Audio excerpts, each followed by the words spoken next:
I'm going to start doing this with cross-hatching. Same exact thing. So a little value scale, and yeah, that's what we're doing.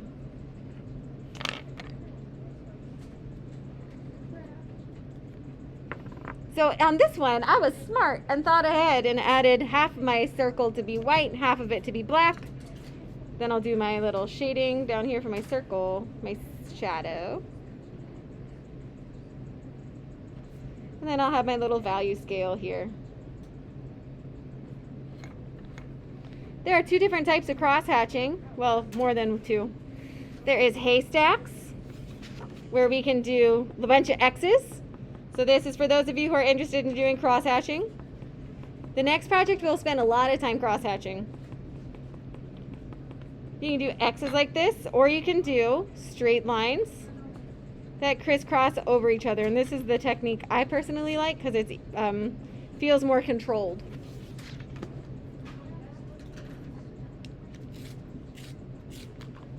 Whoa, oh my gosh, all my colored pencils almost spilled out. All right, cross-hatching is not as hard as you might think. You just use lines instead of coloring very hard. So right now you can't even really see all my individual lines because the sharper you keep your pencil, the easier this will be. The closer and shorter your lines are will also make it a lot more simplified. So I usually start in one direction first to get like my medium color in. My medium value, not color. Because I'm not using color right now, am I? No, ma'am.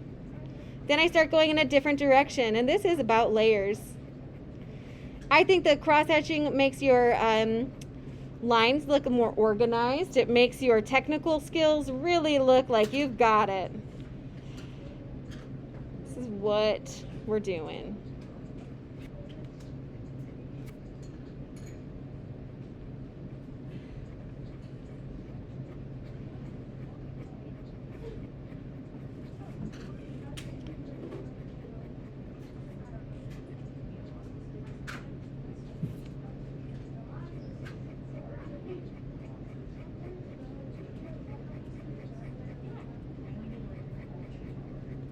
If you are not drawing right now, then you should be watching my little demonstration. A lot of you are on a different task or you're waiting for the next instructions. So you should be watching this. You could start tidying up a little bit. We do leave at 11:22, right? So we still have some time. It's only 11:15. When I'm doing cross-hatching, I do sometimes make my lines not perfectly straight. They're curved, yes. Yes, you may. What's up? Yes. Good to see you. Bye.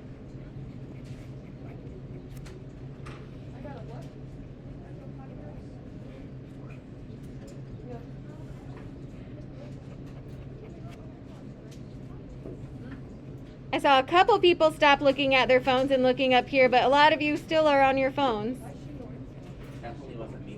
Oh, it's fine. I'm never mad at you.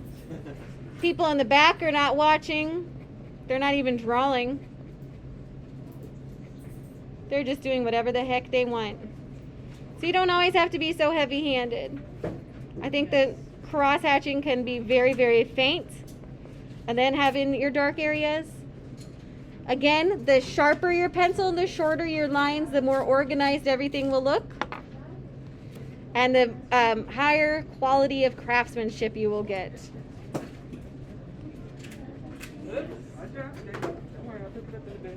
Angel, you can keep that in the back. That way we don't have to keep on going back and forth for that.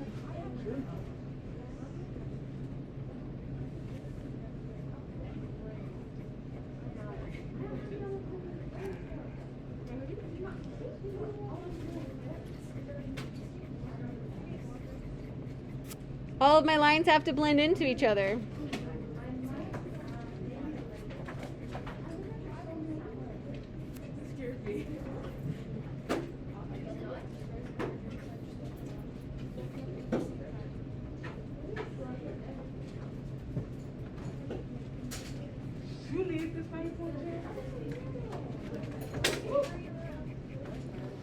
You all may start tidying up, but I'm just going to sit here and draw.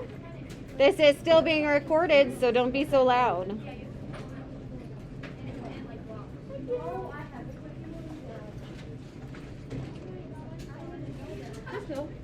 Yes. Starting on the drawing, do we start with highlights or shadows? Highlights, because you don't want the black to fade into stuff and make it smudgy. Okay.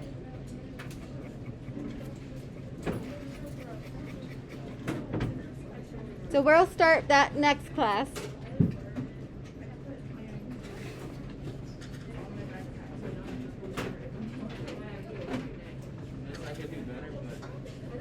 Oh, that's pretty good.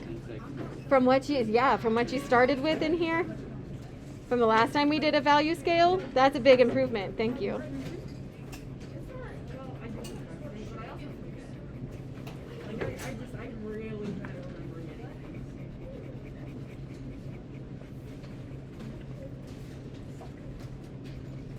If these drawers were in the back of the room, would that be better for you all?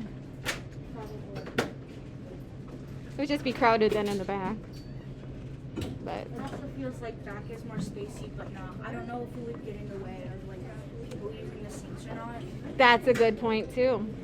Especially like for painting, like for painting students. That would definitely be in the way.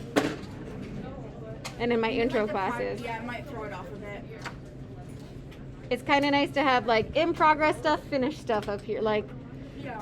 keep your wet stuff away from the dry stuff. Yeah, no, definitely. It's a big classroom, but it has a lot of little issues. Mhm. Like, oh, this could just be if it was like wider Yeah. instead of so If this was narrow. wider, if this was smaller, if this was a little bit more practical, you know. Yeah, we can find little flaws all day, can't we? I sure can. I think that cross-hatching looks a lot neater than my circular blending. It's a lot more delicate and angelic.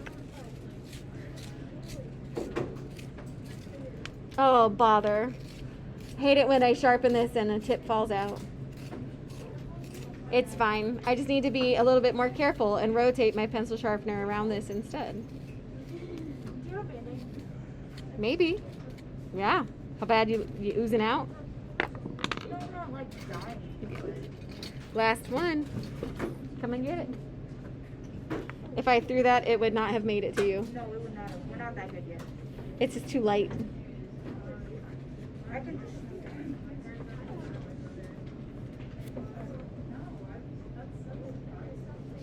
Thank you. Oh my gosh, anything for you, friend. What days are you free again usually?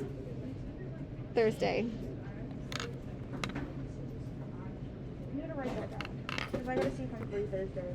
I'm gonna be really upset if I'm not. Thursday and Friday. Thursday. Sometimes Mondays. Sometimes what? Sometimes on Mondays. I'm not gonna. You're not good on Mondays? Not right now. Because like today I'm going over to a friend's house. Oh, my name's Luna. I have friends. Look at me. Trying. I'm proud of trying you. hard. I know you are. Why are you leaking out into the hallway? You literally are. Literally.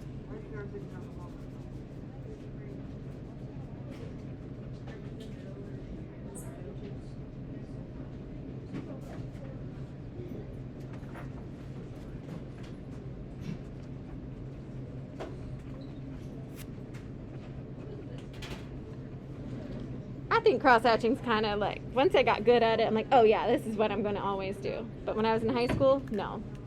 It was not easy.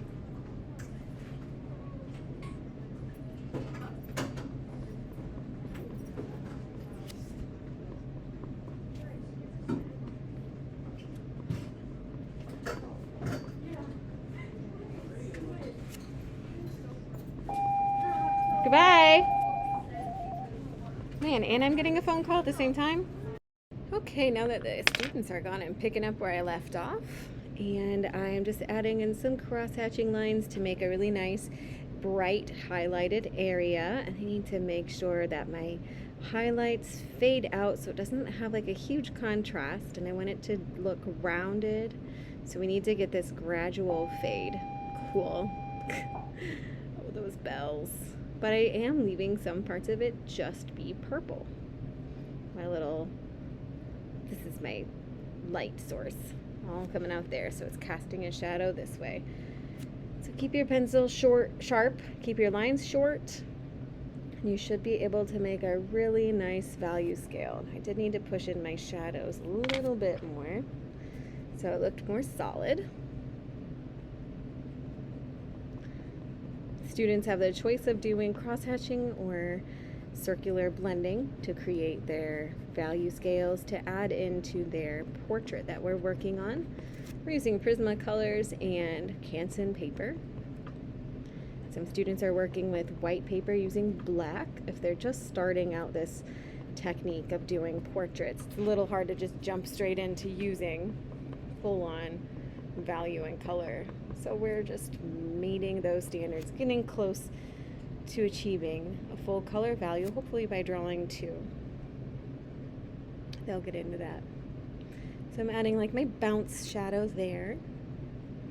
So it has a little bit of a highlight, and then I'm going to add in my ground shadow to keep this thing grounded. So I did an outline of the sphere to show a clear definition of where that sphere begins and where it touches the table, where it ends. So we have a nice clearly defined section. Just doing some hatching lines, letting it fade out like a shadow does. It's not pure black. Short, sharp lines. Sharpen your pencil often. Try to move your pencil sharpener around the pencil so it puts less stress on the pencil as it is sharpened, so you don't have to sharpen it a million times. I mean, you're going to have to sharpen it a lot, let's be honest. You know that. I rotate my drawing so that I can get at my lines a little bit better, but if that's confusing for you, then I'll stop doing that. I think it's hard on the video. And with cross-hatching, you can go very fast. This is just one method of cross-hatching. During class, I showed a little demonstration about doing haystack type of cross-hatching where it looks like X's. But this one is just lines going in one direction and crossing over another. This one fades out. Again, having this clearly defined on where the shadow is and fading it out in one direction, because there would be a little bit of a shadow on that side.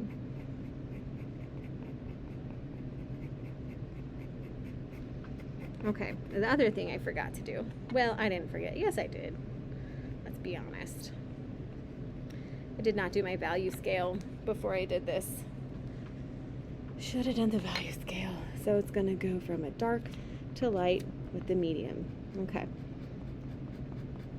This is cross-hatching, really. Doing some lines that zigzag, crisscross over each other. The tighter you make your lines, the closer together, it's going to be darker.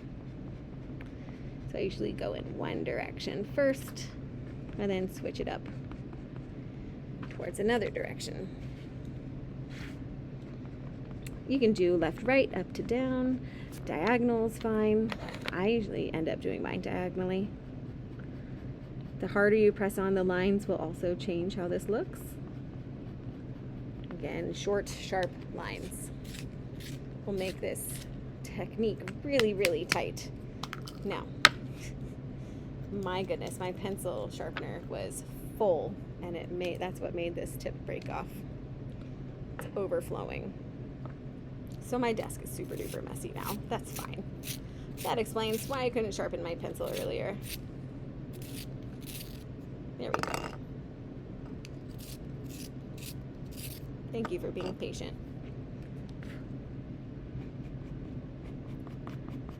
And then going in another direction is going to cover up more of that purple space, that light. Think about it as like blinds. You twist the blinds one direction to have all those lines close and meet up to let more light or less light in. That's what we're doing here. Opening the blinds, crisscrossing over them. Or it's like fabric weaving together. Making it as light as I can. And I'm gonna go with my white. My rule for this is to not let the white and the black mix together because I don't want to make it gray. we're going to let the background color of the paper be our middle tone. Middle tone being like the gray, our neutral.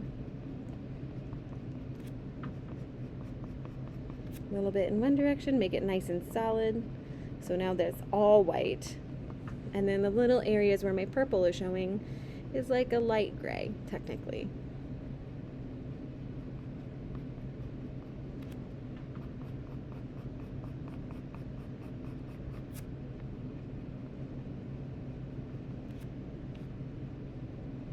And we're just letting it be purple right there in the middle, because that purple area is our middle tone. So on this value scale, I made mine a little bit too dark first.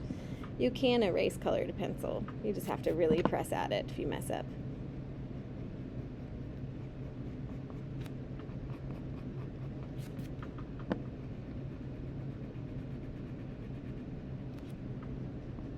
You can press nice and solid.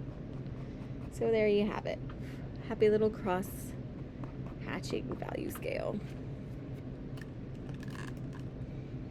So I did my circular blending and my cross hatching. They look different, yet the whole idea is still the same. I could just keep on messing around with that. And then I have my black one. So all of my students have these options of doing circular blending with black pencil on white paper if you're a beginner, or switching it up and starting to be a little bit more advanced using the highlight and shadows.